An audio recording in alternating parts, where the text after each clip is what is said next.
ಕೋಲಾರದಲ್ಲಿ ಎರಡು ಬಣಗಳ ಮಧ್ಯೆ ಮತ್ತೆ ಬಣಬಡಿದಾಟ ಶುರುವಾಗಿದೆ. ಕೋಲಾರ ಕಾಂಗ್ರೆಸ್ ಕಚೇರಿಯಲ್ಲಿ ಪೂರ್ವಭಾವಿ ಸಭೆಯನ್ನು ನಡೆಸಲಾಗ್ತಾ ಇತ್ತು.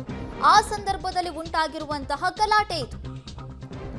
ಕೋಲಾರ ಕಾಂಗ್ರೆಸ್ ಕಚೇರಿಯಲ್ಲಿ ಕೆಎಚ್ ಮುನಿಯಪ್ಪ ಬಣದ ನಾಯಕರು ಮತ್ತು ಶಾಸಕ ಕೊತ್ತೂರು ಮಂಜುನಾಥ್ ಬಣದ ಮುಖಂಡರ ಮಧ್ಯೆ ವಾಗ್ಯುದ್ಧ ನಡೆದಿದೆ.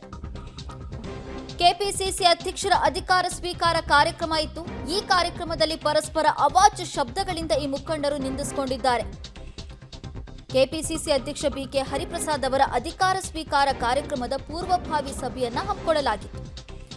ಈ ಸಭೆಯಲ್ಲಿ ಗೊಂದಲದ ಗೂಡು ನಿರ್ಮಾಣ ಆಗಿತ್ತು. ಕೋಲಾರ ಕಾಂಗ್ರೆಸ್ ಕಚೇರಿಯಲ್ಲಿ ಬಿಕೆ ಹರಿಪ್ರಸಾದ್ ಅಧಿಕಾರ ಸ್ವೀಕಾರ ಕಾರ್ಯಕ್ರಮದ ಪೂರ್ವಭಾವಿ ಸಭೆಯಲ್ಲಿ ನಡೆದಿರುವಂತಹ ಬಣ ಬಡಿದಾಟ ಇದು. ಶಾಸಕರು ಮತ್ತು ಹಿರಿಯ ಮುಖಂಡರ ಸಮ್ಮುಖದಲ್ಲೇ ಬಣ ರಾಜಕೀಯ ಜಗಳ ಬಹಿರಂಗ ಆಗಿದೆ.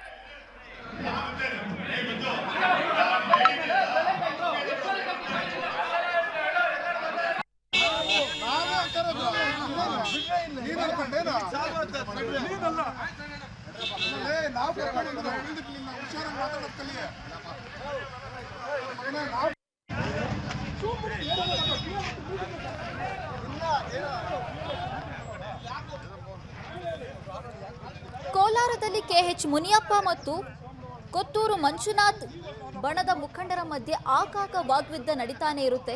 ಈಗ ಮತ್ತೆ ಅದು ಬಹಿರಂಗ ಆಗಿದೆ. ಸಭೆ ಆದ್ಮೇಲೂ ಕೂಡ ಕಚೇರಿ ಹೊರಗೂ ಮಾತಿನ ಚಕಮಕಿ ಆಗಿರುವ ದೃಶ್ಯವನ್ನು ನಾವು ಕೂಡ ಸ್ಕ್ರೀನ್ ಮೇಲೆ ನೋಡ್ತಾ ಇದ್ದೀವಿ.